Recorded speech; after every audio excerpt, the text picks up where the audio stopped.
Nos queda considerar hoy día los misterios de la resurrección del Señor o misterios de gloria del Santo Rosario, siguiendo en esto la carta apostólica de su Santidad San Juan Pablo II, Rosarium Virginis Mariae. Ya hemos considerado cómo el Papa habla de los misterios, de los otros misterios, inclusive de la innovación que hizo en el año 2002, de los misterios de la luz. Ahora trata acerca de los misterios de gloria, los misterios de la alegría de la resurrección del Señor. Dice el Papa, la contemplación, el cristiano está hecho para la contemplación del rostro de Cristo, eso lo hemos dicho desde el principio. La vida del cristiano consiste en contemplar a nuestro Señor, contemplar el rostro de Dios. Buscad mi rostro, dice el Señor, tu rostro buscaré, Señor, no me escondas tu rostro, dice un salmo. Y entonces la vida cristiana y la virtud cristiana consiste en buscar el rostro de Cristo, ese rostro que desde muy niño se ha revelado como el pobre de espíritu, como el manso y humilde de corazón, que durante su vida pública se ha mostrado como la luz del mundo en los misterios de la luz, que en la pasión se ha mostrado como el siervo sufriente de Yahvé, que viene a dar la vida en rescate por muchos, y ahora en los misterios de gloria nos muestra la maravilla de la verdad, de la conclusión de esto que sucedió, de este misterio pascual. Cristo ha sido crucificado, nadie lo pone en duda, nadie lo puede negar, pero la pasión y la muerte de Jesucristo ha sido un capítulo en la vida de Jesucristo que se ha visto ahora encendido e iluminado por los misterios de la resurrección. En el presente Jesús está resucitado. Si en el pasado Jesús murió en la cruz, fue por nosotros, pues ahora vive el que estaba entre los muertos, vive por encima entonces de todos los seres vivientes, de todo principado y potestad, es cabeza ahora de toda la creación, primogénito de toda criatura. Y entonces los misterios de gloria nos permiten considerar a Jesús el resucitado. Y esto da para muchísimo, porque, por ejemplo, en el misterio primero contemplamos la resurrección de Cristo, pero ¿cuántas cosas podemos decir de esto? Primero podríamos contemplar a Cristo el Salvador, que resucitado de entre los muertos se aparece a la Santísima Virgen María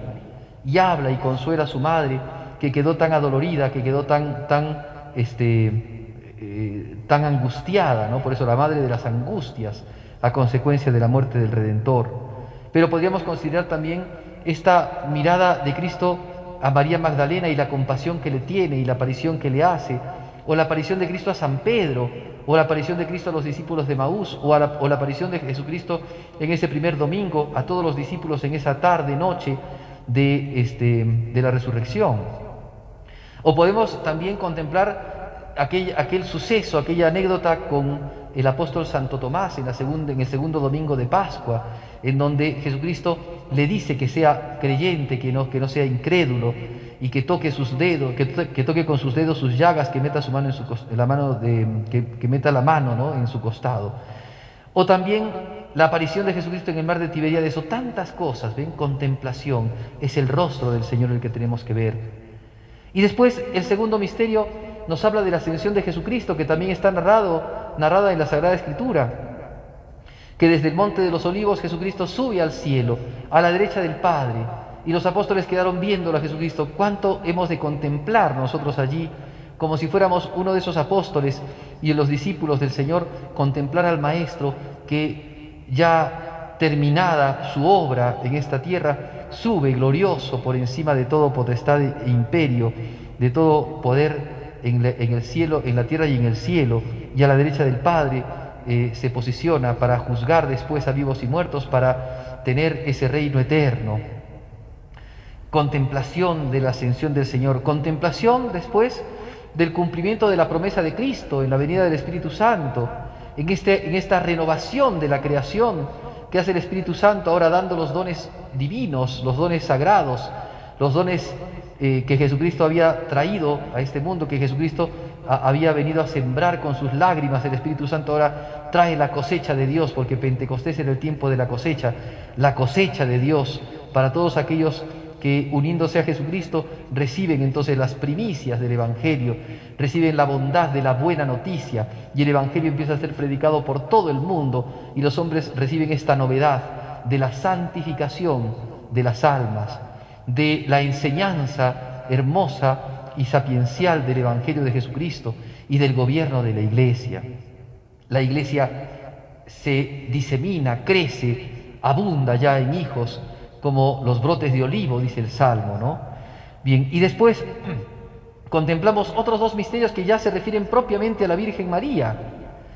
El primero, la Asunción de María Santísima, y no dejamos de ver en esto a Jesucristo, porque quien obra la Asunción es Dios Todopoderoso, y la Asunción se da como manera de amor. Jesucristo, que ama a su madre, la trae hacia sí, y la Virgen María, que cooperó en la historia de la redención, es ahora primicia de todos los cristianos, que es la primera redimida por Jesucristo y ahora es la primera enaltecida por Jesucristo, llevada al cielo, a donde está su Hijo. Y entonces eso también nos deja ver esta figura de Cristo, este rostro del Señor, bondadoso con los suyos, bueno, ¿no? y misericordioso con todos y con los que más lo aman, María Santísima. Y después la contemplación de la coronación de María Santísima como Madre universal de todas las gracias, como Reina y Señora de toda la creación, porque así ha sido puesta al ser la Reina y Madre de Jesucristo. Por ser entonces la Madre del Señor, que es cabeza de toda la creación, se convierte la Virgen María también en Reina, ¿no?, de todo lo creado. Todo ha sido creado por Cristo y para Cristo, y todo fue por medio de María. Entonces María Santísima es puesta y coronada en el cielo, para que el cristiano que se une a Jesucristo pueda verse también él unido al Señor eternamente en el cielo. Qué hermosos son los misterios de Jesucristo, y qué hermosa que es la contemplación que el Santo Rosario nos permite hacer de estos misterios. Por eso no abandonemos nunca el rosario, nunca dejemos de rezarlo, recémoslo con piedad, de manera cotidiana, cada vez con mayor fervor, cada vez con mayor espíritu de contemplación, porque esas cosas son las que después harán que nuestra vida trasunte a Jesucristo, muestre a Jesucristo, y podamos ser en esta vida que llevamos, en esta sociedad en la que vivimos, podamos ser hombres que trabajen por la paz,